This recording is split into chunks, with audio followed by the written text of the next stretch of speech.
Ladies and gentlemen, welcome to episode technically 3 of this Monday Night Wars What If series. If you are unfamiliar with it, you can definitely go back and check out the first few episodes of this series, as it is definitely something that is an intriguing idea that we've been slowly seeing how it's panning out so far. I, of course, am Sierra Daredevil, the man, the myth, the legend that he is. And tonight, it is Monday Night Nitro yet again, or just Monday Nitro, I guess. And this one is the go-home show for Fall Brawl. Of course, last week on Nitro, we had the announcement that blew everybody's minds that at Fall Brawl, it will be War Games in the main event. It will be the Four Horsemen going at it with Sting, Steve Austin, Lex Luger, and Barry Windham. Here tonight, we have a triple threat tag team matchup to determine who will be challenging Harlem Heat for the WCW World Tag Team titles at Fall Brawl. We will also hear from some competitors who actually have matches already announced for Fall Brawl, which I will bring up during those promos. And of course, what's going to happen between the Horsemen and Team Sting? What's going to end up happening with Savage and Bigelow? What's going to end up happening with everything else going on in WCW? Only one way to find out. Let's dive into the show. We start things off today with a Horseman promo where they come out and they talk about their success in War Games, and they talk about their experience in War Games, and they talk about how they cannot be stopped in War Games. It does not matter who Sting brings into this matchup. It does not matter that Barry Windham is on Sting's side. It does not matter about any of this because they are the Four Horsemen. They are the ones with the experience in War Games. They are the ones with the experience as a team. They are the ones who can easily stop anyone. And Sting comes out during this and says that if Flair is so great, then why is the world title not on the line in War Games? And Flair says, well, why would it be on the line in a 4 versus 4 match? That's not fair. That's not fair. I can easily whoop all of your asses, but that's not very fair. Like going off of typical Flair passion or yeah. Anyway, Sting then fires back saying, well, if you're so confident, if you're so confident right now that you're going to win in War Games, but you don't want to put the world title on the line. And Flair's like, put the world title on the line wherever I want to. I get to choose. I choose when I put the world title on the line. And Sting says, so you'll put the world title on the line tonight? I'll put the world title. Whoa! I'll put the world title on the line tonight if I decide to. And it ends up breaking down into a Ric Flair saying that he's going to put the world title on the line tonight in the main event of Nitro. Doesn't say who. Doesn't say who he's defending it against, but he is putting the world title on the line tonight. So tonight, 6 days before Fall Brawl, you are going to see a WCW World Heavyweight Championship matchup as Ric Flair will defend the title against an unknown opponent at this time. We'll have to see who that ends up being. 86 rating for the segment. Great stuff, as usual. We move on to the triple threat tag team matchup, which gets a 68. Pretty good. The Blue Bloods defeat the Faces of Fear and the Steiner Brothers in 10:08. I didn't realize that was elimination, but it kind of works in the way I was going to set that up. So essentially what happens is match is going on as usual. Blue Bloods are getting beaten down. Essentially during this whole matchup, during this 10 minutes of matchup, it's basically the Faces of Fear versus the Steiner Brothers. The Blue Bloods are kind of the outlier there. They're kind of the third wheel of this whole thing. And as the match gets going on, essentially it breaks down and the Faces of Fear, I guess I'll slightly change the story for this match, but the Faces of Fear end up getting eliminated by the Steiner Brothers. But the Faces of Fear, obviously not happy about this happening, then attack the Steiner Brothers, and the Blue Bloods cheaply, using feet on the ropes and everything, get the victory over the Steiner Brothers. So, at the end of the day, the Blue Bloods are getting the shot at the WCW World Tag Team titles at Fall Brawl. Great matchup all around. Barbarian was a weak link, but it's whatever. Barbarian's not exactly great in the ring at this point, but it's fine. We'll build him up. But that means that at Fall Brawl, it will be Harlem Heat versus the Blue Bloods in a rematch for the WCW World Tag Team titles. After that, the Blue Bloods quickly leave. They are not waiting around at this point. They quickly leave, celebrating as they go up the ramp. As the Steiners and the Faces of Fear get face-to-face with each other, and then they start brawling all over the place. Security has to try to come out and break this up.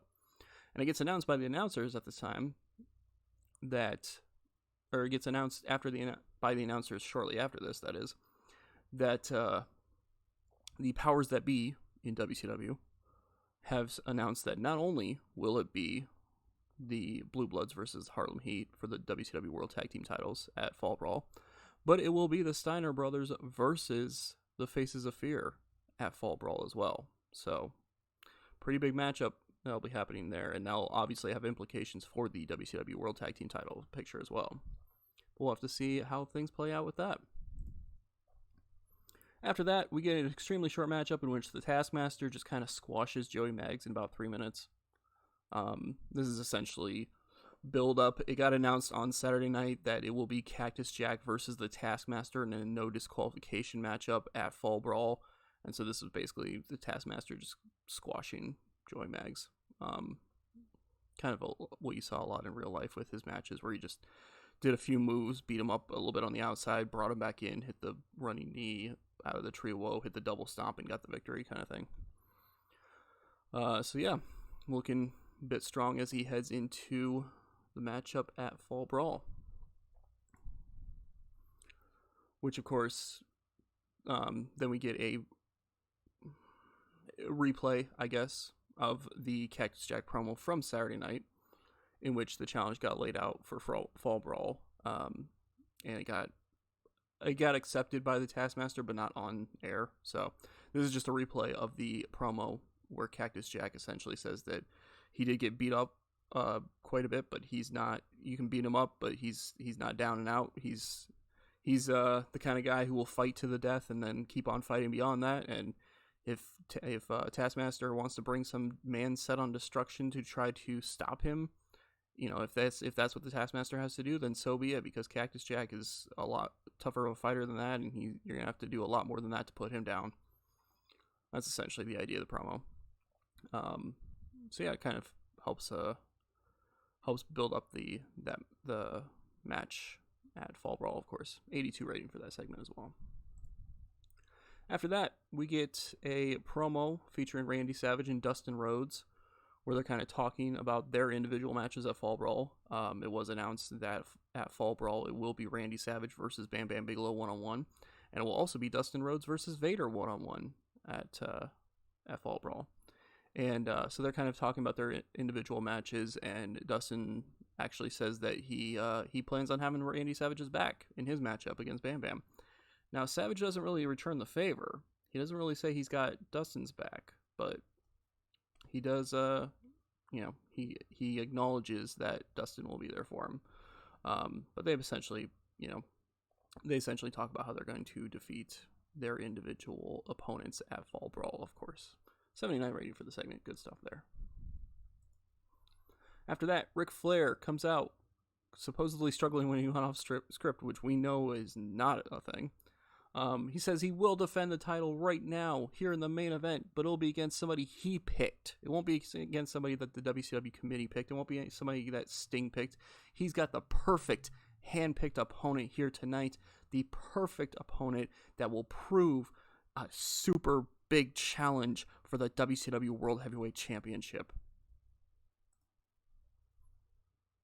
In an exceptional matchup, Ric Flair defeats the debuting Rikishi Fatu in 6:30 by submission with a figure 4 leg lock, after Arn Anderson distracted Rikishi during the matchup as well. So he handpicked a guy who was making his WCW debut, who, of course, is from he's Samoan, so he's from that famous family. But yeah, it was Ric Flair handpicking an easy opponent for him. And he still had a little bit of struggles with him. He thought it was going to be super easy. He thought this unknown kid was going to be super easy, and it turned out that he even needed Arn Anderson to distract him, because Fatu actually had a little bit of offense in this matchup. But at the end of the day, Ric Flair gets the victory by submission with a figure 4 leg lock, and makes defense number 6 of the WCW World Heavyweight Championship. 70 rating for the match. Good stuff. After that, Flair and Anderson just start putting the beat down on Fatu. Flair kind of keeps him locked in the figure 4 leg lock, and Arn Anderson comes in and just keeps stomping at him and all that stuff until Sting and Luger come running out to run them off. They end up trying to bail through the crowd, and they're pointing at Sting and Luger, and they're yelling at him, and they're going back and forth, just yelling at each other off mics. And it seems like that's going to be the end of the show, because the show starts fading off a little bit. But we suddenly see that backstage, Brian Pillman gets jumped from behind by Steve Austin, who just starts attacking him and throwing him into stuff. And that's how the show ends 6 days before Fall Brawl, with Austin trying to get some revenge on Brian Pillman and security coming running in trying to break things up. That is what ends the show this week. A lot of chaos, a lot of insanity, all of the craziness that happened. Which, by the way, the overall show did get a 78. I know I haven't been showing the actual post thing on here. That's because there's a lot of pre-show stuff that's going on that I don't want to have revealed quite yet. I'm trying to focus on this just being the actual shows themselves. In due time, I'll start showing some of this stuff too. But for now, the pre-show stuff I kind of want to keep separate and kind of a different thing, unknown thing at this point. So, but I can start at least revealing the overall overall ratings every week if you want me to. But yeah, it's 78 overall. We're doing great stuff. Next episode will be Fall Brawl 1995, and as I mentioned at the start of this series, it will be happening. The episode will come out on the day it would technically be happening in real life. Therefore, next Sunday, then, you will get the episode of Fall Brawl 6 days from today. Well, 6 days from when this episode is going out. You will get the episode of Fall Brawl, and then the following night the following day you will have the Monday Nitro that will be the fallout from Fall Brawl. So you actually next week will have 2 episodes back-to-back days. So that'll be something interesting. Now, that'll be exciting to have as well. I've thought about potentially just doing quick little brief videos to cover Saturday nights. I don't really have a lot of important things happening on it. This past Saturday night, I had some things happening on it just because I realized I didn't have an extra week to build to Fall Brawl, so I just had a bunch of challenges and matches be announced. But otherwise, matches-wise, it's been just a lot of putting people over, making them look good, and then promos have been not really a whole lot of stuff. If at any point in time you guys have interest in me doing Saturday nights, I can do a quick little video. It would probably be maybe 5 minutes, if that.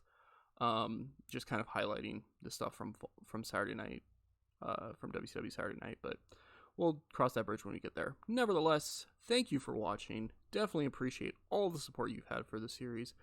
And when we see you guys next time, it will be time for Fall Brawl and War Games.